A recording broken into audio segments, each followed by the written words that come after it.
उत्तराखंड के 10वें मुख्यमंत्री के रूप में तीरथ सिंह रावत जी शपथ ले चुके हैं और इसके साथ साथ उन पर यह कानूनी बाध्यता है कि वो 6 महीने में विधानसभा का सदस्य चुन करके आए, विधायक बन करके आए। उत्तराखंड में जिस तरह से अंतरिम सरकार के जमाने से ही मुख्यमंत्रियों के बदलने की रिवायत है, उसमें एनडी तिवारी साहब अपवाद थे जो 5 साल का कार्यकाल अपना पूरा कर पाए। उसी तरह से हर बार मुख्यमंत्रियों की अदला बदली, मुख्यमंत्री नामित करने की प्रक्रिया में उपचुनाव होने की भी एक रिवायत जैसी बन गई है। नारायण दत्त तिवारी जी जब मुख्यमंत्री बनाए गए उनके हाईकमान द्वारा, तो वे विधायक नहीं थे और इसलिए रामनगर के तत्कालीन विधायक योगंबर सिंह रावत जी को इस्तीफा दिलवा करके वो विधानसभा रामनगर से पहुंचे। इसी तरह से भुवनचंद खंडूड़ी जी जब मुख्यमंत्री बने 2007 में, तो वे भी विधायक नहीं थे, वे गढ़वाल संसदीय सीट से सांसद थे।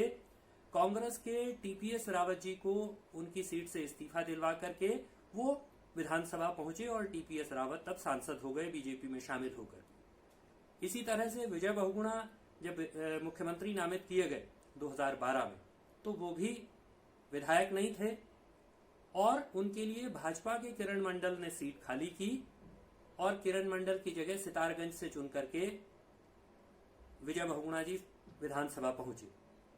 हरीश रावत जी जब मुख्यमंत्री नामित किए गए 2014 में, तो वो भी विधायक नहीं थे, वो तो केंद्रीय मंत्री थे और उनके लिए धारचूला से हरीश धामी जी ने सीट खाली की और तब वो विधायक हुए। इसमें केवल रमेश पोखरियाल निशंक और त्रिवेंद्र रावत ही अपवाद हैं जो कि मुख्यमंत्री उनके हाईकमान द्वारा नामित किए जाते वक्त विधायक थे और इसलिए उनकी सीट पर उपचुनाव नहीं हुआ। और अब तीरथ सिंह रावत जी जो गढ़वाल संसदीय सीट से सांसद हैं और मुख्यमंत्री नामित कर दिए गए हैं, तो फिर एक उपचुनाव का खतरा, उनके लिए एक उपचुनाव का बोझ इस राज्य पर मंडरा रहा है।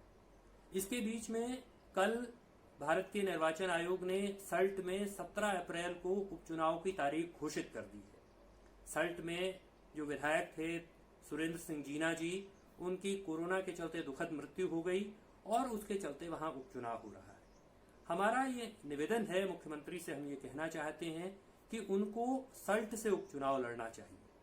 सल्ट से उनको इसलिए उपचुनाव लड़ना चाहिए क्योंकि वह मुख्यमंत्री है। मुख्यमंत्री कोई एक इलाका विशेष का नहीं होता।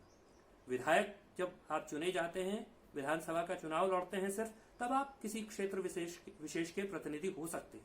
लेकिन जब आप मुख्यमंत्री हैं तो वो पूरे राज्य के मुख्यमंत्री हैं, किसी इलाके विशेष के मुख्यमंत्री नहीं है और इसलिए राज्य के किसी भी विधानसभा सीट से चुन करके आने में उनको कोई परेशानी, कोई दिक्कत होनी नहीं चाहिए। वहां भाजपा के ही विधायक रहे हैं तो उनकी सीट पर चुनाव लड़ने का साहस उनको करना चाहिए और इस राज्य को कम से कम एक अतिरिक्त उपचुनाव से बचाने की कोशिश करनी चाहिए।